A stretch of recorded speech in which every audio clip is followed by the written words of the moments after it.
and welcome to the Spotlight Show. I'm your host, and my name is Jabez Napoleon Ogbole. Like I always say every week, I'm always excited, to come to this show every Sunday evening. I'm always glad having you because where you are, if you're watching me from your home, from your office, wherever you may be, I want to say good morning, good afternoon, good evening, because we have viewers from across the globe, and you could be watching us from different time zones. Perhaps you're already on Monday morning, depending on where you are. But thank you so much. Coming to you right now live and direct from the studio of GBKM here in the city of Toronto. And thank you once again. And please, like I always say, tell your friends and family about this program. If it's very informative for you and you've been blessed by this program, why not share it? Go to our YouTube channel because we're live right now on YouTube and Facebook. So go to YouTube, GBKM TV or GBKM FM, or you can also go to our website. Our network website is www.gbkm.fm. Right now, you can watch the show from our website. You can also see past shows. Remember, this show is always available to you after the live broadcast, so you can go back to our YouTube channel and you see the past shows and you see the show as well. Thank you so much. This show is made possible by viewers like you, and I want to especially appreciate you for your continuous patronage and viewership, and also want to give thanks to all our corporate sponsors that made this show possible every week, from Pan-African Arts to Pakati, to African Young Entrepreneur, www.ayeonline.org, to Daniela Corporation, and of course Imani's Place. I want to say special thank, and of course to our platinum sponsor Top Run Consulting. They are the leaders in IT training across the world. So wherever you may be right now, go to www.toprun.ca and see what services they offer, from IT certification, resume writing, strategic communication, project management, etc. Reach out to them. They have offices across the globe. So yes, guys, thank you once again. So I don't know if you're watching me from your phone, from your TV, from your laptop, from your iPad and mobile devices. Today's going to be very interesting. What's the sports show about? We discuss topics of interest that affect you and I. People in the diaspora. Even people back at home in the continent or in the Caribbean. And this show is specifically to look for topics of interest that affect people of color, people of African descent all across the globe. And today is very, very it's a very, very important topic. Our guest on the show today. So what is today's topic? Today's topic is the giant of Africa. Is Nigeria still the giant of Africa? I repeat that. Is Nigeria still the giant of Africa? That's a very, very thought-provoking topic. People always claim that Nigeria is the giant of Africa. How so? And are they still relevant in Africa today, or for the purpose and for the uplifting of the black race? So we're going to talk about that, and I'm going to introduce our special guest who is right here live in the studio with us today. So yes, ladies and gentlemen, let's welcome our special guest. And with me today is Mr. White. He's a social critic based here in the city of Toronto. Mr. White, welcome to the show, sir. Thank you. It's a pleasure being on the program here today. And let's see. And like I said, I'm a student of history, and I like to use the word all the time. Wonderful. No, guys, this is very interesting. You need to sit down, relax, get some popcorn, because we're going to be educated today. Because so, Mr. Wise, let's start with that topic. Is Nigeria still the giant of Africa? What does that mean to you? I'll answer this question this way. Yes and no. Wonderful. Yeah. Yes, in terms of population. In terms of population? Yeah, 206 million according to, that's the estimated population. Because we've not done census for a long time. So 206 million, yeah, that's a huge number. That is a huge number. That's a huge number. That's a country with a potential economic power. No, in terms of the security challenges we are facing right now. Wow. Since 2012, I would say no in terms of that part, because every Nigerian thought after 2012, we thought after 2015, this thing would have been history if not done. So that's why I said yes and no. Yes and no. So I'll leave it there. I know as we progress, we talk more about it. Yeah. So you heard it from Mr. Wise. Okay, it's like I said, he's a fan of history, and Nigeria is a giant of Africa in different perspectives, like he said, population and security challenges. Why don't we talk about the security challenges? Nigeria has always been known to be peaceful in their history, until of recent this century, with all this issue of terrorism, Boko Haram, herdsmen shooting and kidnappings and whatnot. What do you think? Yeah, I think when the Boko Haram issue started back in the days during I think before Goodluck Jonathan, because mind you, this Boko Haram thing, the then former governor of Borno State, Alhaji Shetima, they were like his protege, like political proteges, you know what I mean? Oh, Yeah. So he created this whole Boko Haram thing. Oh yeah, the governor. Yeah, he created it, yeah. And then I think at a point, it became something he could not control. Because you know, the problem with Nigerian politics is that sometimes you could arm talks. Yes. You understand? The problem, the thing they don't realize is to disarm those talks is the problem. So, and if you remember back then when the leader of Boko Haram was caught, Yes. then extrajudicial killing happened. That's true. You understand? When he was not killed. From then, the whole thing went out of hand, you know. Then we thought the country will have been able to face those challenges or continue the whole issue, you know, from taking over Maduguri to Damboa to Baga. And mind you, Baga used to be the largest fish market in West Africa. Oh yeah, in the current Borno state of Nigeria. Current Borno state, yeah. Amazing. I didn't know that. That's a huge fish market. And there was a lot of bombings there. And before Jonathan, because then Boko Haram was controlling about, let's say, between 12 to 14 local governments. 12 to 14 local government in the state. Yeah. Then before the election, that 2015 election, because of the Jonathan government brought in some mercenaries, they were able to push back a little bit. Wow. You understand? And when this current government came in now, the only thing I think this current government only succeeded in doing is curtailing the bomb blasts. Oh, okay. But apart from that, for me personally, I feel Boko Haram became stronger again.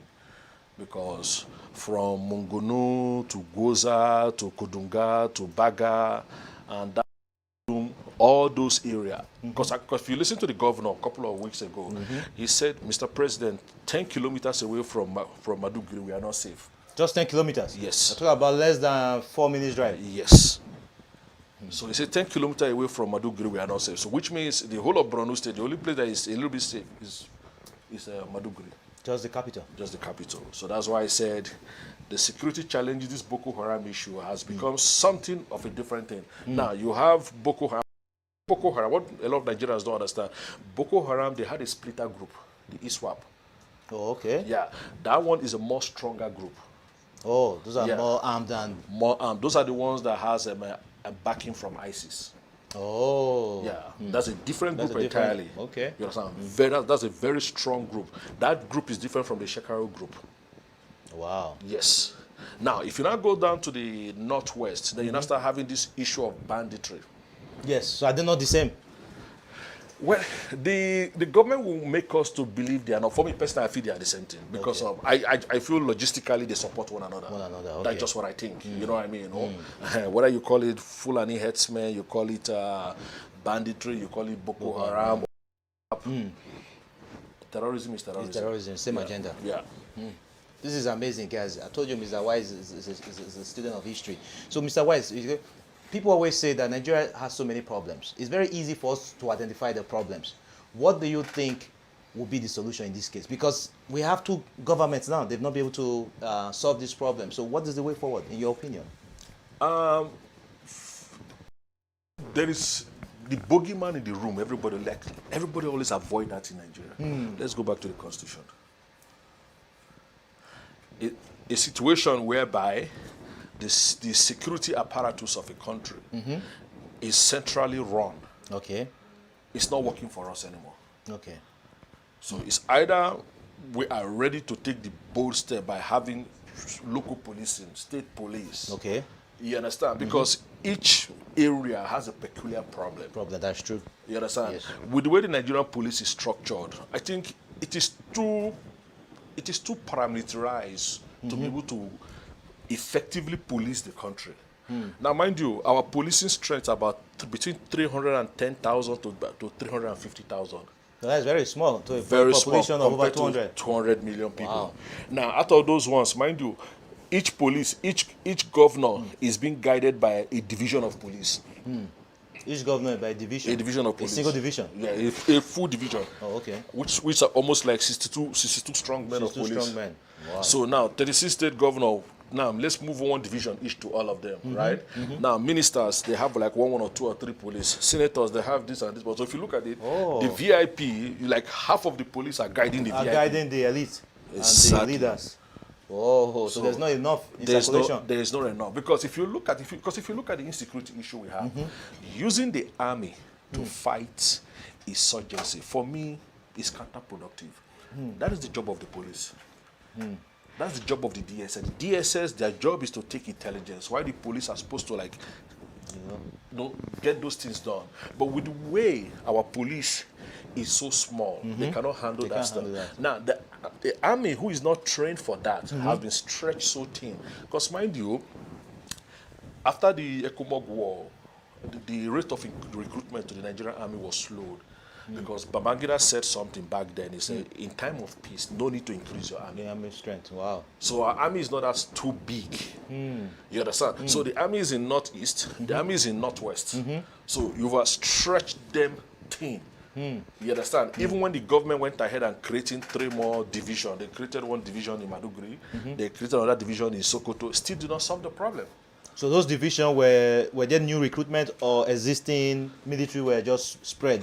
Okay, before now, we normally have 3rd Armored Division in Jos. Okay. That takes care of those northern flank. Okay. Then you have the 81 Div in Lagos. Okay. That take care of the Lagos flank. Okay. Then you have the 82 Div in Enugu. Oh, that take care of the takes east. care of the east and the part of the south flank. Oh. Then you now have 1st Mechanized, Kaduna, that takes care of those northeast flank. Oh. So what they now did now was to create 6 divisions. They brought 1 division in Port Harcourt. Okay. Now, that takes care from there down to Benin. Oh. Now, they now brought another division in Sokoto that takes care, at least, to all the way to Zamfara. All the way to the they now brought another one to Maduguri. Like I was telling one military friend of mine, I said, I don't think these divisions have that amount of soldiers to make it a division. I just feel it's a division on paper. I might be wrong. Oh, okay. At least we are. This is a live program, right? So I might be wrong. Maybe a military officer who is watching might be able to correct me. So okay, no, Mr. Wise, you are wrong. I think every division has those amount of soldiers. But for me, I don't think those divisions has those strengths. Yeah, but we have them on paper. Wow. This is amazing. You see, guys, I'm learning so much new information about my own country of birth, and this is why I love this program, because they say iron sharpen iron. You see, Mr. Wise is just to educate us. Mr. Wise, thank you so much. You see, so today's topic is still geared towards the question: is Nigeria still the giant of Africa? Now, let's talk about the economy, because you said Nigeria has a population of over 200 million, and to you, with that size, Nigeria remains relevant as the giant of Africa. Yeah. Could you elaborate more on that? Okay. The problem there is we are only focusing on oil. Yes. If we could diversify the economy, I know it's easier said than done. Okay. And it's things like that in Nigeria. If we could, let's go back pre-1960. Okay. Whereby you have the granite pyramid, you have the oil palm, then you have the cocoa issue. Yes. These 3 things were like the bedrock of the Nigerian economy. Okay. Right? Now, before then, countries like Malaysia, Indonesia, were nowhere in terms of palm oil. Okay. But today we import palm oil from Malaysia and Indonesia. Now those pyramids we used to have in Kano of granite, they were not there anymore. Reason why? Because oil now came in, everybody now jumped into oil. And now the problem we are now having now, mind you now, the Niger Delta with this environmental degradation, the question is, after said and done, how do we clean up the Niger Delta? That one is another question everybody's avoiding. Yes. You understand? Yeah. Now, so for us to reclaim what we want to do, there's no reason at this time in Nigeria we should be importing 90% of the rice we eat from outside. Because a place like Ebonyi State, yes, they can grow rice. Yes. Now, Borno, apart from this war, Borno has one of the most fertile land in Nigeria. I heard that. They have a place in Borno whereby you can grow rice with less water. That is how fertile that land is. You understand? So if we could harness all these things. Now, when you now move place to a place like Ondo State is blessed with bitumen. Wow. How come we don't have a renowned refinery bitumen company in Ondo State, right? Now, we say Canada has oil. Most of the oils in Canada are bitumen in Alberta. In Alberta, yeah, oil sand. Yes. Oil sand, you understand? Yes. Which is what Ondo have. Wow. You get the point? Now, if you now move away from that side, then you now go to places like Zamfara and the rest of them, where they have gold, where they mine gold in abundance in Zamfara. Then you come to places like Jos, where they have tin. So all we need is good leadership, okay, restructuring of the country, okay, first. Because if we don't restructure the country, there is no way we can move forward. Because if you look at the Nigerian Constitution, 66 items are on the exclusive list. 66 items. On the exclusive list. Has to do with what? Restructuring? No, has to do with what can make a country grow. Like so many issues. Like for instance, I was watching the Edo State governorship election when the governor was promising heaven and earth. And I told them, I told your producer, yes, I say, most of this man is saying he's not going to be able to achieve it. Or he's going to build a port. Which port? The state are not responsible for that. The state are not responsible for ports. Like I stand to be corrected. According to the current constitution. You understand the point? But I love his idea. The governor of Edo State, with those kind of ideas, has in a restructured country, yes, his ideas can move the state to a different level. But as far as the way Nigeria is constituted, he's just making noise. The highest he can do is to pay salary.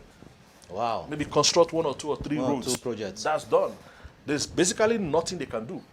Okay, so if we as a nation, we realize that restructuring is our own benefit, why aren't we taking action? Is it that there's just incompetent leadership, or people do not have a sense of identity and they're not interested?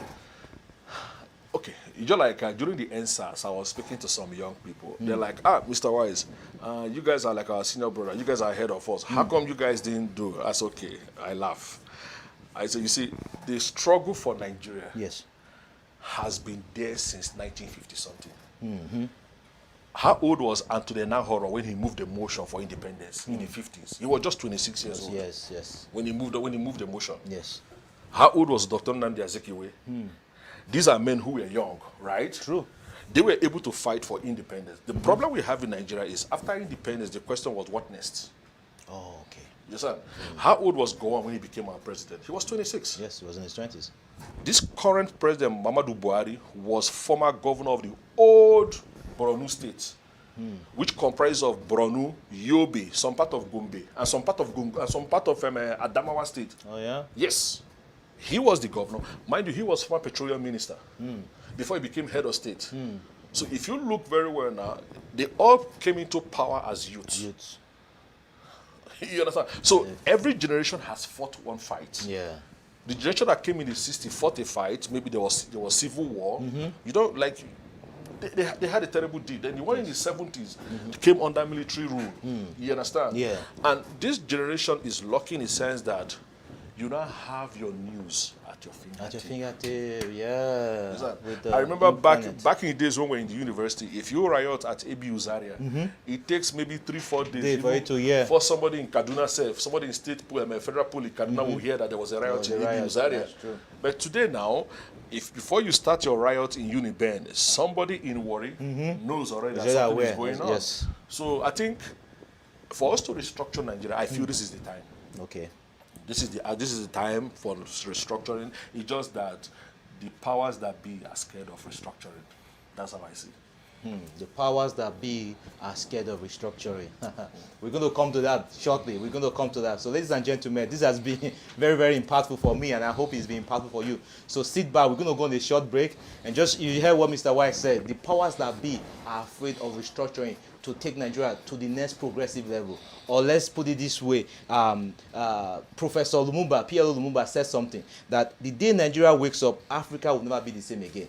But we're going to hold on to that thought, and we're going to, get more clarification from Mr. White when we come back. So sit back, relax, and we'll be right back. My name is Carol, and I'm currently a project coordinator. I took the project management course. I learned a number of things, one of which was interview skills. I learned about the Agile framework and how that's very different from the waterfall model of project management. At Top Run Consulting, the key unique area that we try to focus on is not to just impart certification knowledge, but the application of real-world tools. Back in June 2017, I did the business analysis course at Top Run. I learned the basic and advanced skills and tools to be successful in business analysis field.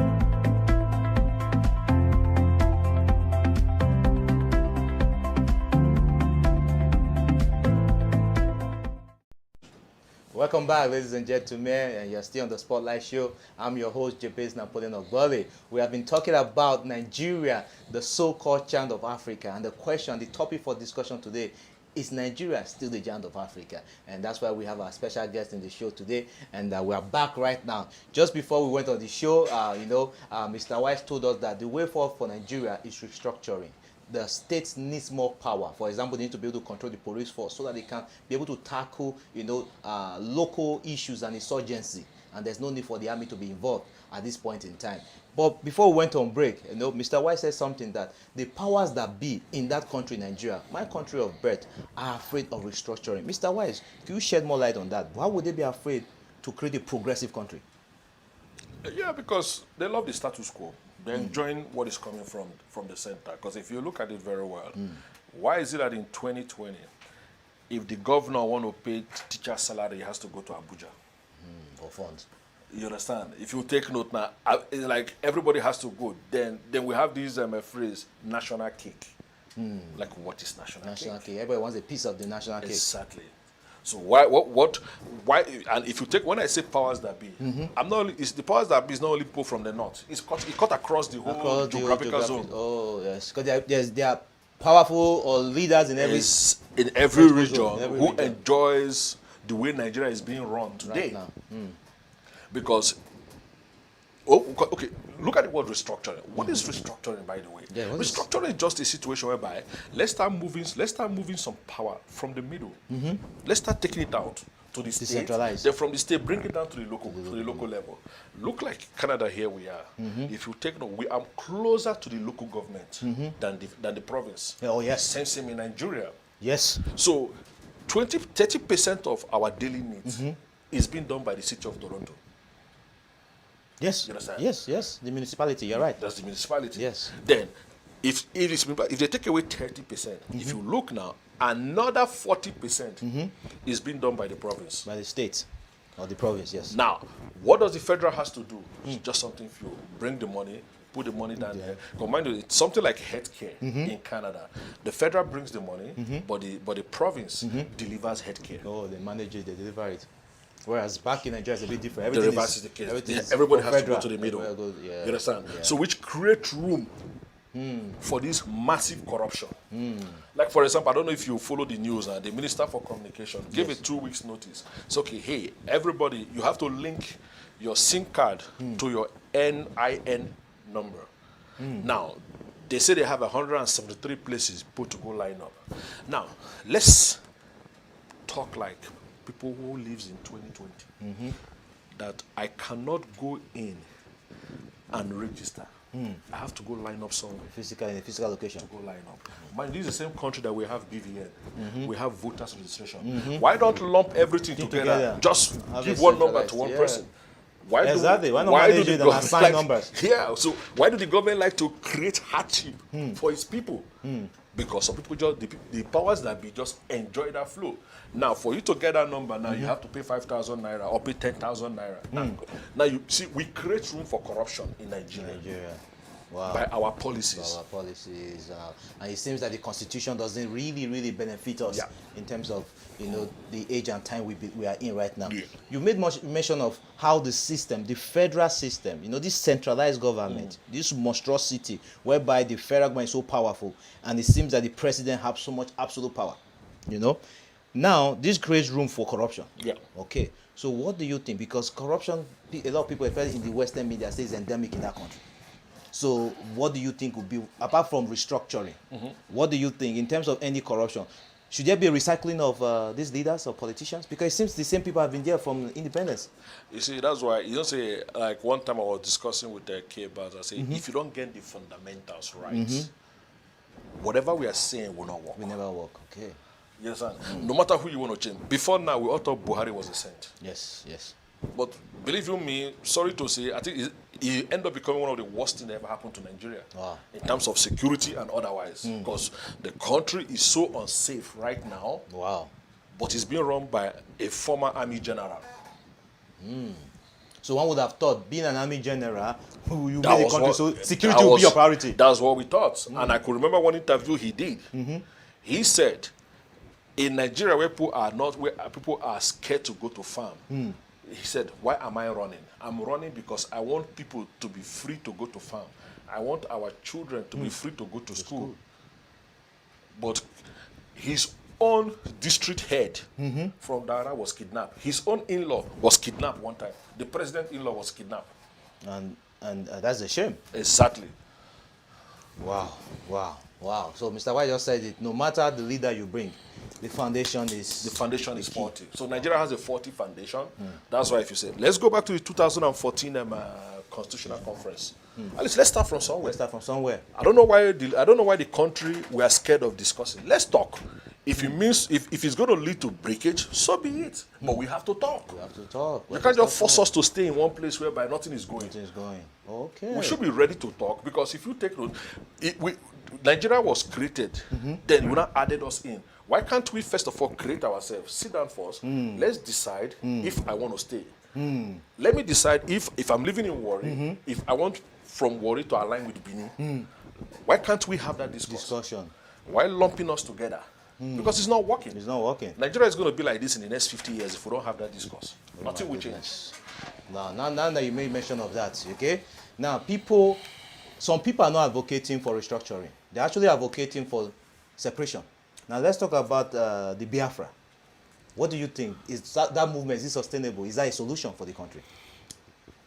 The problem I have with Biafra is this. Mind you, we've been on that road before. Yes. With Ikem Bande, the late Odumegwu Ojukwu. That's right. The premises they bring in the Biafra, I have a problem with that. Tell us. Because you want to create a country, right? You're not even ready to have a dialogue. First of all, with the people inside the country. It's either your way or no other way. What makes the Nnamdi Kanu and the rest thinks that every Igbo man in that part want to go for Biafra? Go for what he's asking for. So let's not go create Biafra and create another mini Nigeria. If you want to do that, there's what we call referendum. Why can't we just start talking from every local government? Let's start asking everybody, do you want to stay or do you want to go? Okay. Because mind you, what you should understand too, the people from the Igbo extraction, they cut across all part of Nigeria in terms of business. Yes, business. So there's a lot of the Igbos too who are doing business outside Nigeria. Outside, yeah. They're going to think like, okay, what are you guys talking about? Why don't we try the restructuring first? First, we see if it works. See if it's going to work. Because mind you, if you say you're Biafran, the governors of those eastern states are all Igbos. They are not Hausas. That's true. Neither are they Yorubas. That's true. So first of all, ask yourself, what has your governor done with the little money he's bringing for you? You understand the point? Yeah. So because if you're going to, because for me, let's not go create a new society.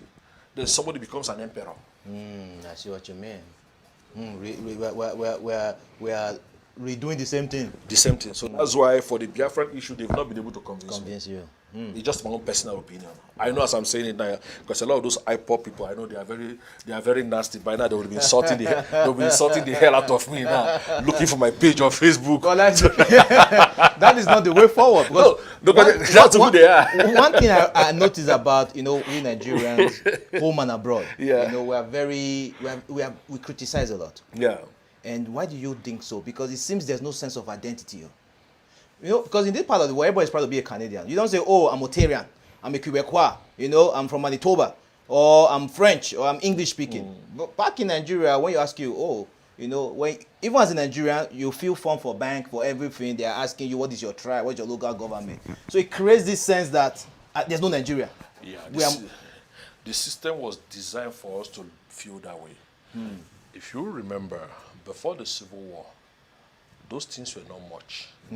After the Civil War, when Major General Aguiyi came into power, what they now did was to suspend the Constitution.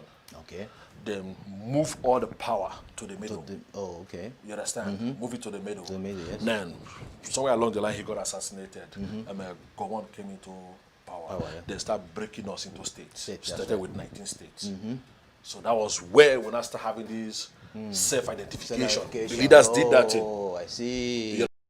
Did that thing. From there, if you remember, I remember growing up in old Bendes State. You had Midwestern, this and that. Like for instance, look at it this way. When you say South and you say Southeast, geographically is wrong. Those are political Political zones. zones, yeah. What is south in South, geography? yes, true. Because if you look at the map very well, the whole of those places, those are southeast, They are then southeast, southwest. Yes, exactly. So when you say Niger Delta, what is a Niger? The only place I could recall Niger Delta is between Delta rivers, because it's a delta. What is a delta? Delta is where the river flows down to the ocean. Oh. You understand? So most of those places are not Niger Delta, but it's just a political connection by the government. You understand the point? So Nigerian government, they are very good in one thing. They know how to divide their citizens. Wow. They want to choose. Mm. Like somebody will say, I'm from South South. Geographically, point me South South. I've always found issues with that. Yeah, someone will say, oh, I'm from geographically pointed. It's not there. Or someone will say, oh, I'm from North Central. No. It's either you're northwest or northeast, then you bring it down. Yeah. Because if you want to create the proper east, some part of Taraba are Yes, even the east. part of the east. Geographically. So that's why I always ask people, say, are you talking about geographically or political zone? Political zones, yeah. Nigeria is created to 6 political zones, yeah. but we have 4 geographical locations.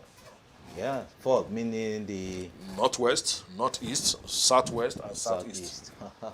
So now let's talk about this referendum. So referendum is what do you propose? Are you saying that we go back to the the First Republic or the Second Republic? Are we using the Shehu Shagari era or Azikiwe?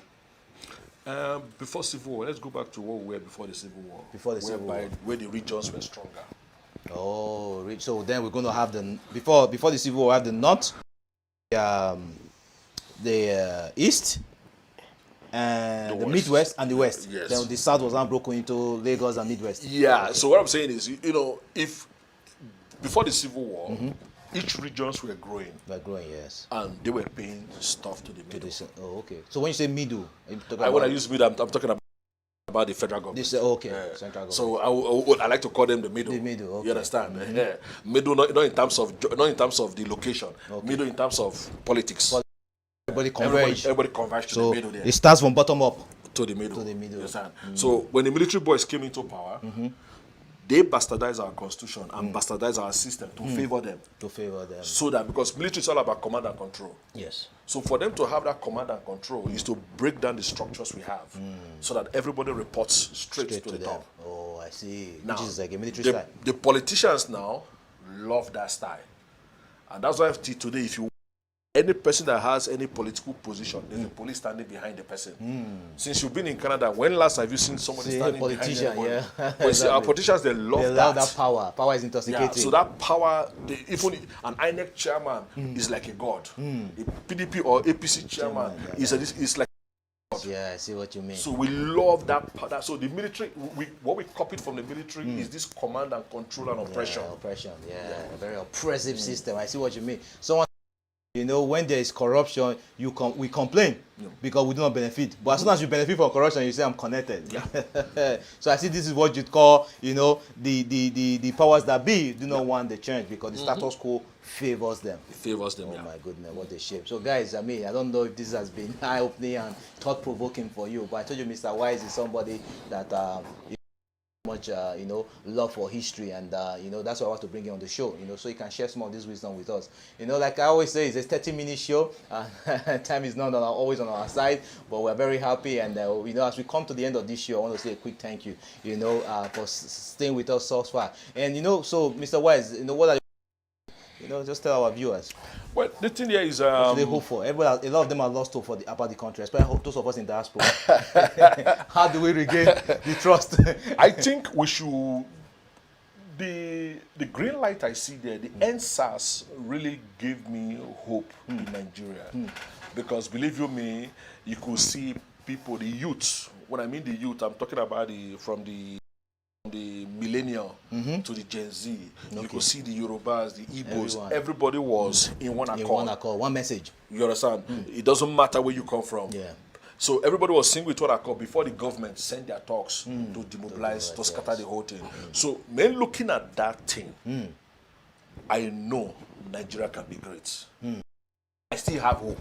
And since after the NSAS, I've been part of 1 or 2 or 3 meetings. I follow them online, and if you hear the youth talk, I think the mistake our leaders are making, Nigeria has youth that are so intelligent that can change the country. And this youth going to fight back. Trust me, they will fight back. NSAS is not the end; it's just the beginning. Just the beginning. Wow. So, ladies and gentlemen, you heard it from our special guest today, Mr. Wise. Nigeria is a very hopeful country. So there's because we are so much. With that kind of population, with our intellect, and our love and our creativity, we cannot go wrong. So for those in government, if you're listening, if you have a relative or please, you understand, every little counts. We cannot wait for one man to change the country. We all have to play our part. And Mr. White, I just said it. The youth from millennials to Generation Z, they cannot continue the status quo and they will not accept this. So NSAS, he said, is just the beginning and we love to see more. Definitely, everybody is looking up to Nigeria and government, whatever shape or form or size or whatever authority you may wield in power, please begin to change the narrative and the thinking, and let us come together and see if each one of us can voice our opinion, and then if we have to restructure, let's restructure and try. Let's try something. Okay, guys. So thank you so much. I want to do special thanks to Mr. White. I want to say special thanks to you, we are very happy for you to have time in this Sunday evening to be with us in the studio. It's not easy, especially during this time. Thank you so much. It's a pleasure. We love to have you back, sir. Thank you so much. It's a pleasure. Thank you so much. It's a pleasure. Thank you very much. Yeah. You're welcome. All right, guys. So thank you so much. Thanks to Top Run Consulting who every Sunday. We're very grateful. Like I told you, reach out to them, www.toprun.ca. It doesn't matter what country you are. If you're interested in, if you want to change your career into technology, if you just want to, help with resume writing, or you want to network, or you have a project, or you're a recruiter, or you have a company looking for IT talent, Top Run is your go-to place. So reach out to them, www.toprun.ca. So guys, I always tell you every week, multiple streams of income. We do not want our kids to start.